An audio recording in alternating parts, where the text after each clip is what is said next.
Are you frustrated watching your chess elo drop game after game?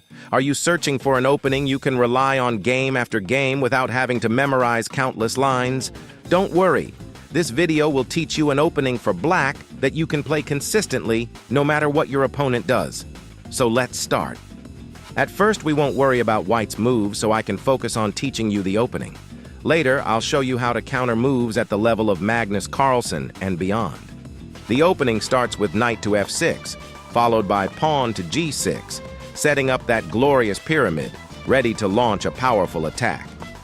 Next, we move the bishop to g7 and castle kingside. As you can see, we've built a fortress around the king and created a sniper post for the bishop, ready to target their rook. This is the foundation of the king's Indian defense, but there's one important rule you must always follow. As soon as your opponent plays pawn to e4, you must respond with pawn to d6 to avoid a potential fork on your knight. This is an extremely important move to remember. Congratulations! You now know the opening, but we're not done yet. There are some key ideas you'll need to follow after setting up your opening. The main ideas are to take control of the center with pawn to e5, engage in dynamic trades, and bring your knight into the action with moves like knight to d7 or c6. And that's it. You now know the king's Indian defense, ready to counter any grandmaster's attack. 99% of the time, you'll be able to set up your opening regardless of white's moves, and you'll always have a solid fortress to start the middle game and secure a win. Now let's examine a game between Krasowitskiy and Van Kampen to help you better understand how to play this wonderful opening.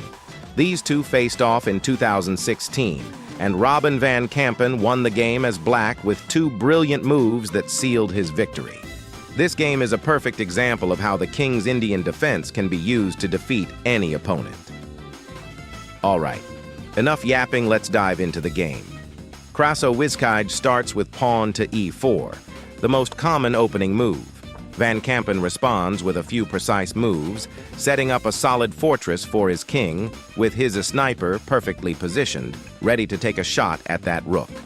Next, Krasowitskiy plays the important pawn to a4, setting up an attack on the knight. However, as we've learned, a key principle of the king's Indian defense is to counter e4 with pawn to d6.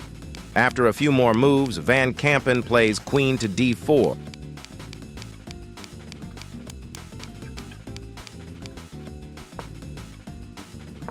preventing his opponent from winning a pawn. They continue playing until Van Kampen sacrifices his rook with the move rook to f3, gaining a positional advantage. This is a brilliant move by Van Kampen. After about 30 minutes of play, they reach an endgame with no clear winner.